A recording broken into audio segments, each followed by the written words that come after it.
All right, so let's talk a little bit about sales, which is the lifeblood of any business. Most businesses fail because they don't make sales. That rhymes, and it's absolutely true.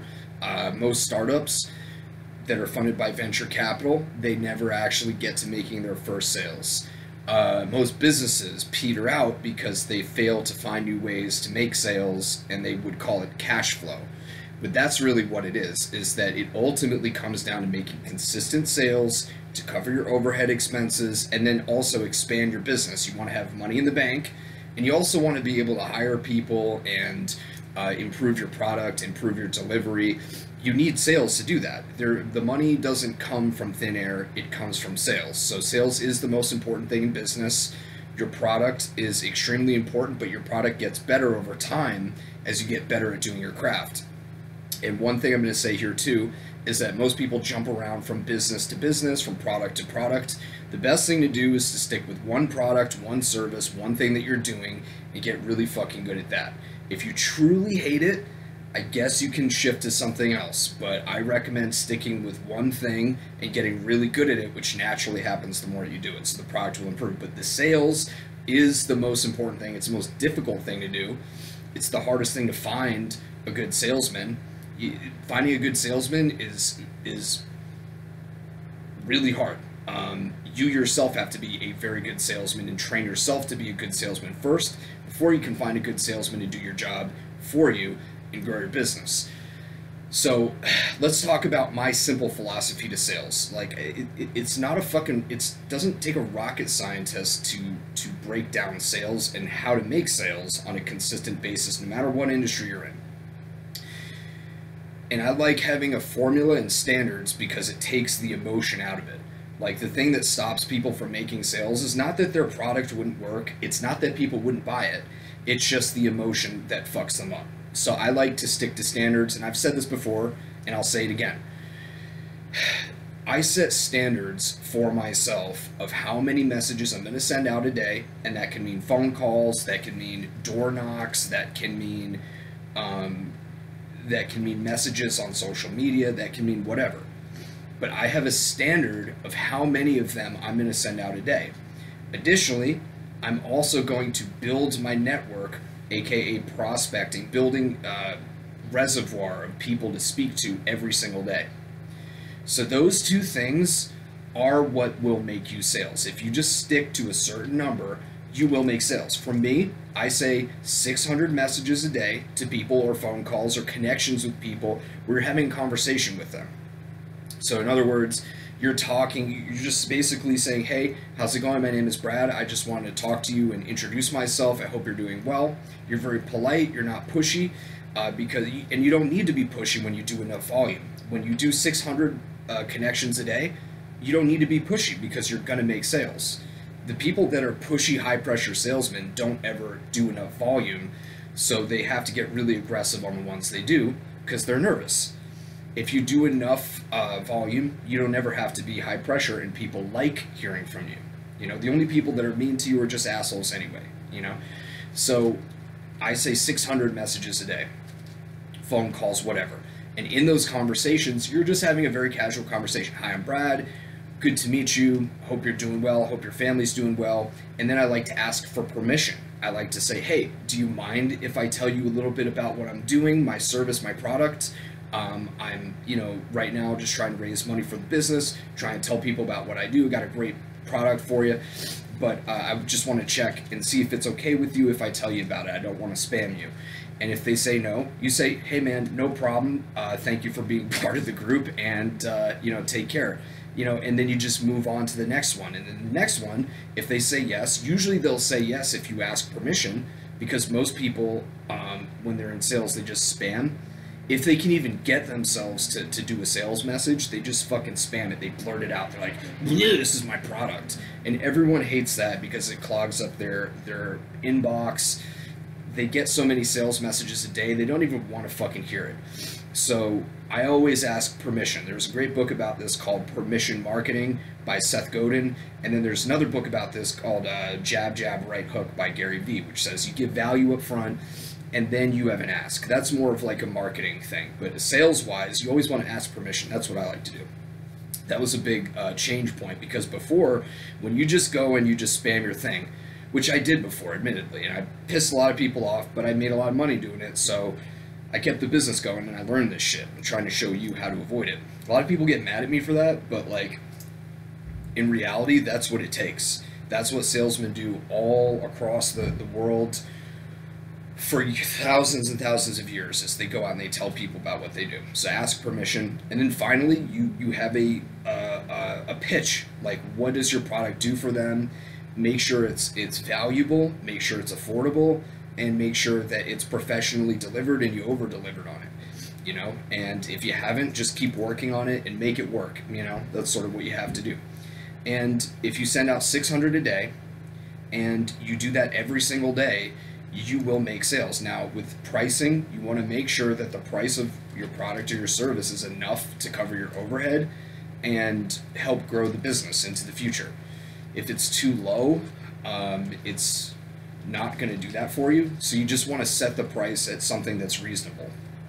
And this is another mental sticking point that, you know, people have. I'm still trying to figure it out, because I thought, you know, keep it super affordable, but I also need to cover my costs. So the way that I offset that was I kept my product super low priced, and then I have an add-on sell to it. And then when I move to Florida soon, I'll be having my high ticket item again, which is boot camp or in-person training. So all those together will build a huge client list of people that like me and trust me, because my product, worked my ass off on it, over delivered on it. My accountability coaching helps a lot of people, because I'm able to help them through their sticking points and keep them accountable. And then the high ticket stuff, you know, people that buy it outright, I mean, I obviously work my ass off. A lot of people love it. Most, like, I'd say like 95% of people love it. Maybe 5% of people didn't get what they, I don't know, not even, maybe like 1%, it doesn't matter.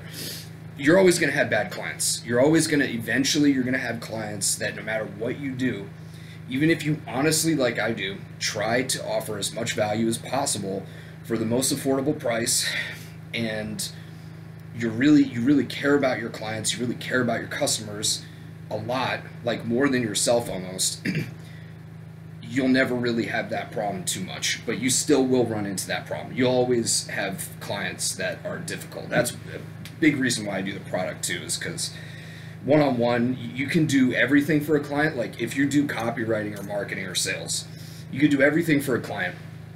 They could pay you, and then they could charge you back later.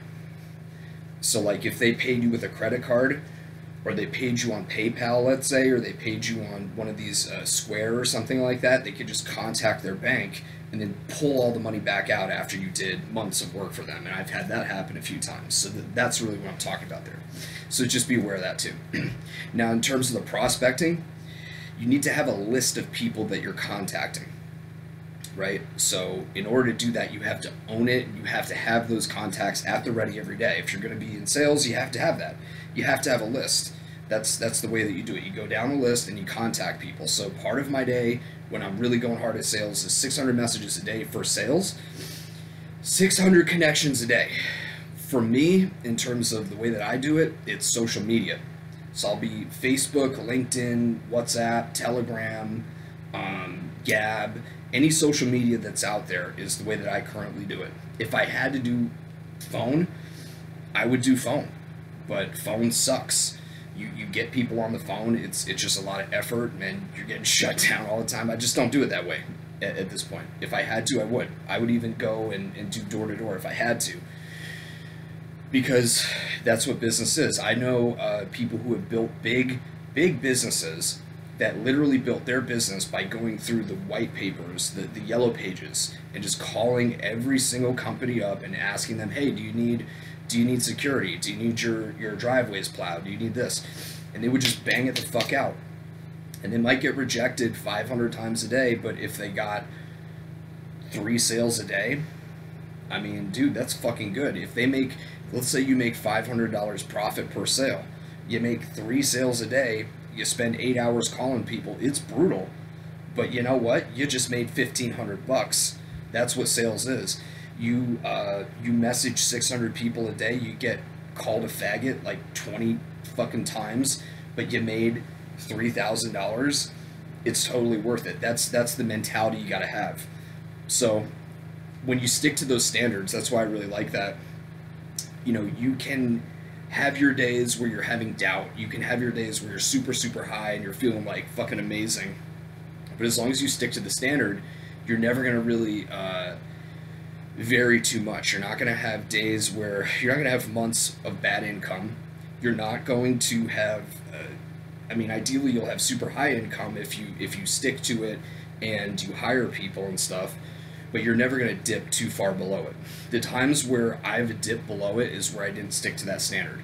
And the reason you don't is because it's emotionally very draining to do it. That's why sales is such a hard job. But if you run a business, I got news for you, dude. Or anywhere in life, you're in sales. You got to do this. If you have a career, this applies too. You should still spend part of your day reaching out and connecting to people on LinkedIn or Facebook that are in your industry. Just connect with people. Just connect with people, discuss opportunities. Someone might know a vertical move for you where you're going to make more money, get a better job. Somebody might have a side project, you can moonlight, whatever.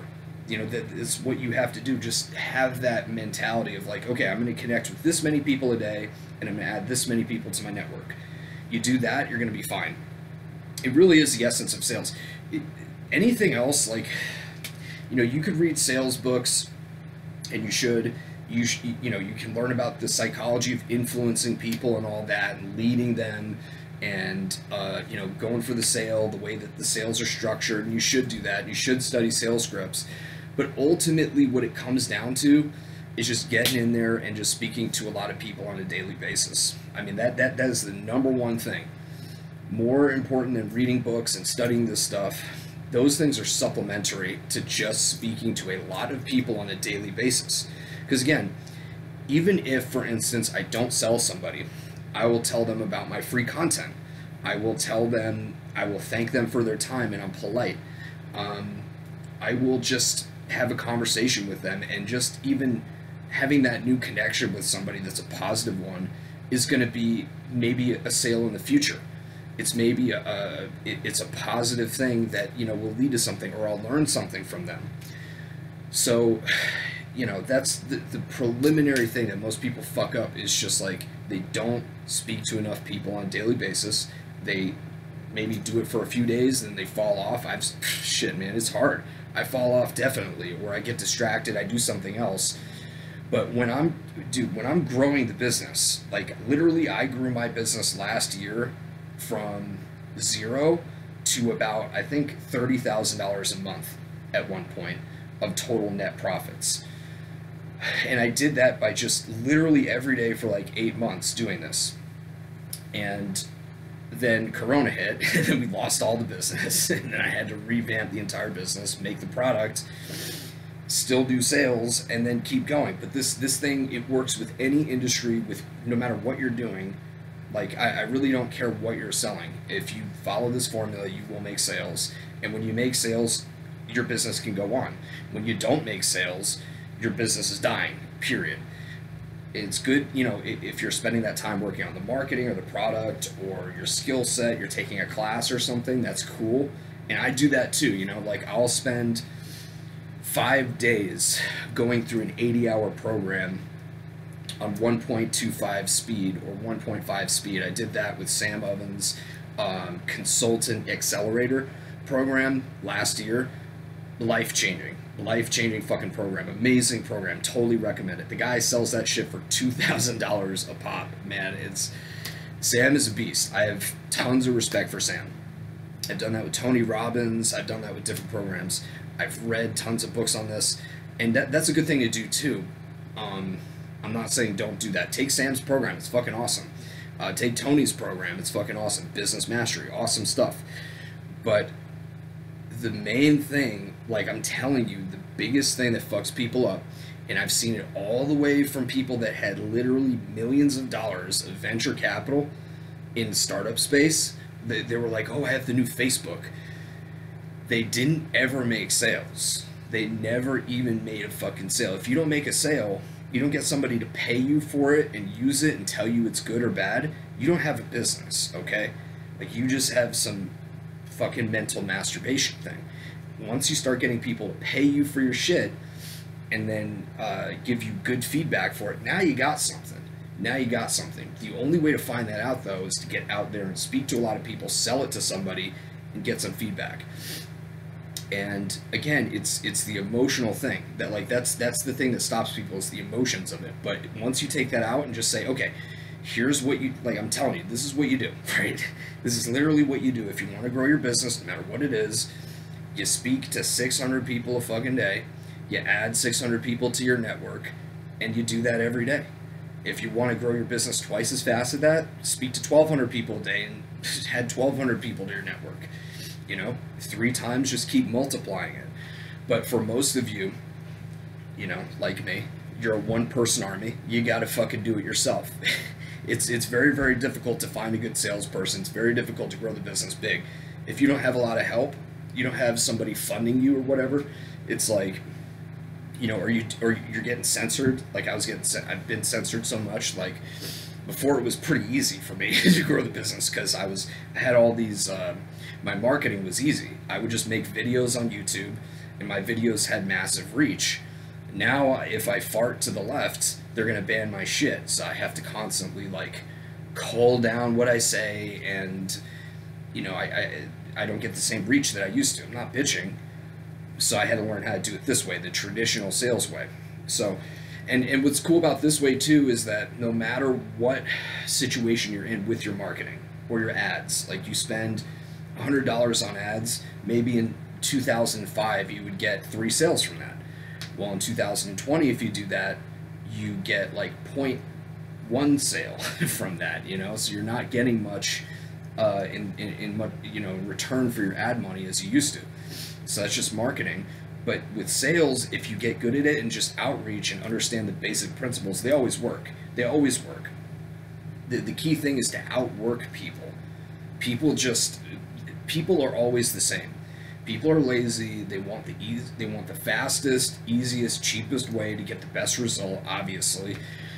But if you just have discipline and you make sure that you do the right thing, like send out 600 messages a day, call 600 people a day, add 600 people to your fucking network a day, you're going to make sales. You might make 1 sale a day doing that. Whether that's $100 or $100,000 doesn't really matter. I'm telling you from experience. It doesn't matter whether you're selling something that's $100 or $100,000. If you have a list of people to speak to, if you speak to enough people, eventually someone will buy what you're selling. It's just the rules, man. It's just the rules. Now, if you're selling a $100,000 thing, you probably don't want to be pitching high school kids. You probably want to go to LinkedIn and find C-suite executives that will buy your SaaS software or whatever it is that you're selling for $100,000. But that's what professional salespeople do. The people in Salesforce, the people in these big-time executive software, high-level suite salespeople, they're just doing exactly what I'm telling you. But most of them are not that disciplined that I'm telling you, like, send out 600 fucking messages a day. I'm telling you, this is what it is. I've sold high-ticket stuff. I still sell high-ticket stuff, but now I'm selling this little thing. But it's still the same fucking principles. No matter what you're selling high, you're selling low, in between. The money isn't the issue. The issue is how many people are you speaking to a day, and how good are you at sales? I mean, are you a good salesman? Do you understand how to talk to people? Do you have a good vibe on the phone? Are you relatable? Are you honest? Do you believe in what you're selling, or do you not believe in what you're selling? But the first thing is to just get out there and fucking sell. If you're not doing that, you stand 0% chance. Just honestly set a number. I'm telling you, I've taken clients who have never run a business before, who have never, they would start marketing agencies. I would show them how to do this. And they would literally have no confidence that they could do the job. And I'm like, look, dude, it's really not that hard to do this work. I'll walk you through it. I'll show you how to do it. There's plenty of guides. The first thing is to just get your first client. Make the money back that you invested in my program, and you will figure it out, I promise you. And you'll do a better job than most other people. I swear to God, this is absolutely true.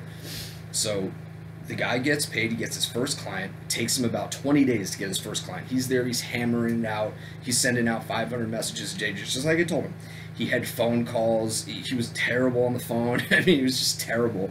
He had the worst vocal tonality ever on the phone.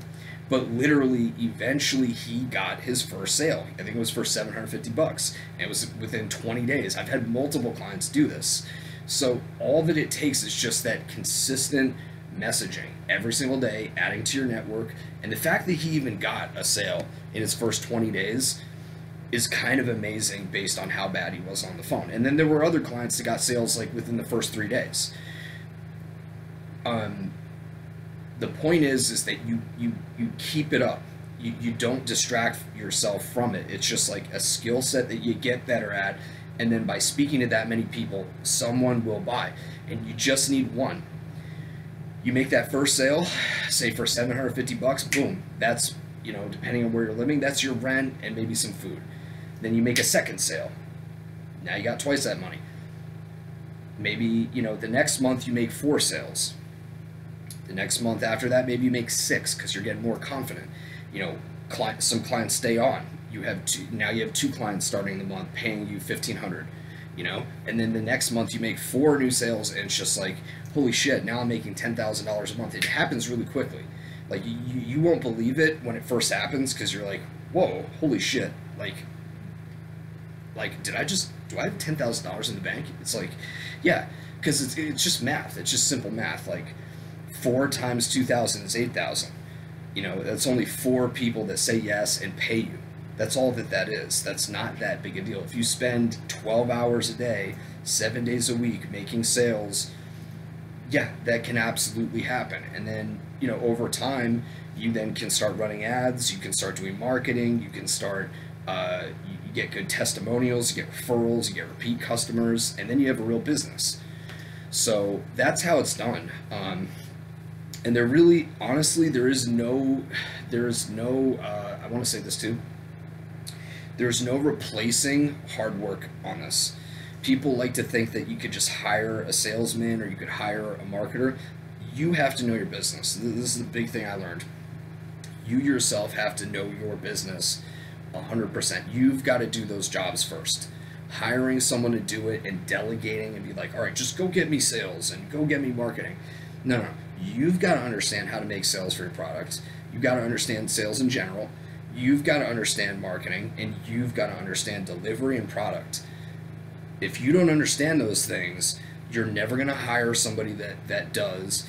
And even if you did, they can tell that you don't know. So they're going to be like, my leader doesn't even fucking understand these things.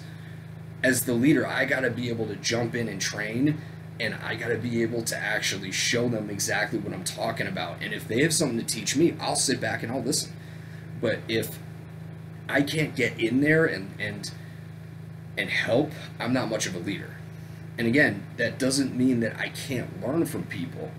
I'll learn from people all the time. When I'm teaching game, like, if somebody has something to show me that's cool, I learn from my students all the time. I'm like, interesting. Or I'm like, something they don't really know that they're doing that I see that's working, I'm like, that's pretty interesting. I'm like, wow, that's really interesting. Or things that they're doing that are just terrible. Either way, I'm always learning.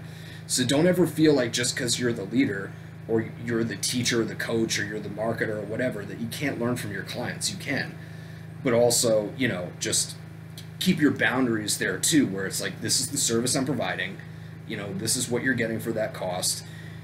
Don't let the client run away with their requests. I have that problem of, my clients will ask me to do things beyond the scope of what is the service is, and I'll just go along with it because I just want to do a good job, which ultimately isn't a bad thing, but it can become kind of a bad thing where you just wind up doing all this extra stuff for clients. And last thing I'm going to say on this too is clients, generally the best clients are clients that pay you more money for a number of reasons. Not just because you get more money. You can work for a guy that pays you a lot of money, but your life is shit. And I've been there myself. It just absolutely, at a certain point, there's absolutely no amount of money that's worth your life being terrible. So that's one thing. But clients that are negotiating with you about the price all the time, or they're bitching about like very often those will be the clients that demand the most. They pay you the least. They won't give you a good review. They won't give you any referrals. They're generally the worst.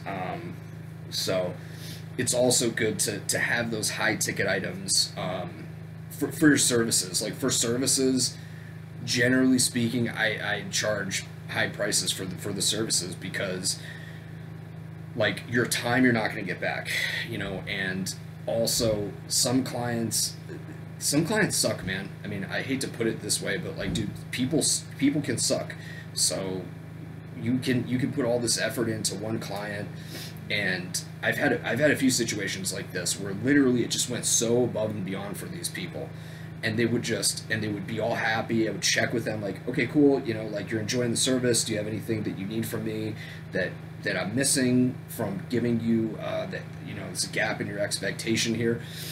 And very often they'll say, no, not at all, I'm loving it. You're like, great. Then all of a sudden they'll block your number and try to refund the fucking money. Yesterday they were happy, today they're refunding, they're doing a chargeback on you. So with your services, you want to definitely keep the price higher to kind of keep those people out, because I'm telling you, that's a nightmare. Like, for anybody that's trying to do business, if you really work your ass off on a project for somebody and then they just charge you back, it's a fucking nightmare. So just be aware of that too. That's why it's good to charge more money, and also have some protection for yourself. Have a contract, and if somebody takes you, just charges back on something, you at least have a little bit of protection with small claims court or whatever. But generally, the best thing to do is just not take payments from like credit cards, or use Square, or use PayPal. Because you could just get fucked over. It happens all the time. I mean, it's just a nightmare when that happens. You lose $3,000, $4,000, $5,000 because someone just fucking charges you back, or $10,000, whatever it is for you. So that's my 2 cents there. Sales is the game. If you're not making sales in your business, you don't have a business. Period. I don't care what size your business is. There. And another thing too. I promise. Last thing I'm going to say on this is that, just because a business appears big, like they have an office and employees, a lot of times they're funded by some big billionaire guy who, a $25,000, $30,000, $50,000 a month burn rate isn't even going to affect him at all. And he's just funding the whole operation, and they don't sell anything. I can't tell you how many startup businesses that I spoke with that were just pissing money away. They had nothing. I was working in cryptocurrency, in finance or whatever, in the cryptocurrency space when it was hot in like 2016 or 2017. I can't remember right now. I think it was 2017, the winter of it, before Bitcoin. When Bitcoin hit 20,000 for the first time in January, I was working in this thing. And I would see all these startups, and I'd hear their pitches, and they were willing to spend $1 million on our marketing for them. And they had no products. They had never made a sale before at all, but they were willing to drop like $1 million, $2 million on just a marketing contract for a year. And I'm like, what? I'm like, are you serious? And I would listen to their ideas, and I'm like, this sounds terrible. And also, just like, have you ever actually sold any of these to anybody? We were successful because we had a sales team. We had morning sales meetings. We were grinding it out every day. Like, we were doing outreach, we were doing PR, we were doing all this shit to attract clients, and then to directly go out and pitch clients. Because once we got one client, that's $1 million for a fucking year. That covers all our expenses and gives us overhead to go into the next year. So, I mean, like, it was pretty cool to see that happen. And, a lot of those in that situation, that guy used his network to pull in those guys. But that's not to say that the marketing wasn't effective. We had people messaging us all the time. We had some of the biggest names. I can't even say because that would, that's not cool. But like, names you would hear of, if you know anything about crypto, you would have heard of these names, were contacting us. I had these dudes call me. I'm like, me? I'm like, they're like, yeah. And I'm like, this is for you. I just give it to my boss. I'm like, here you go. I'm like, holy shit. And yeah, man. So I've seen this stuff work on both ends. I've seen this in other corporations. It's all the same. Sales is the game, and if you understand it, you can succeed in any fucking environment in business. But this is what I've learned over my years of doing it. All right? Talk to you guys later.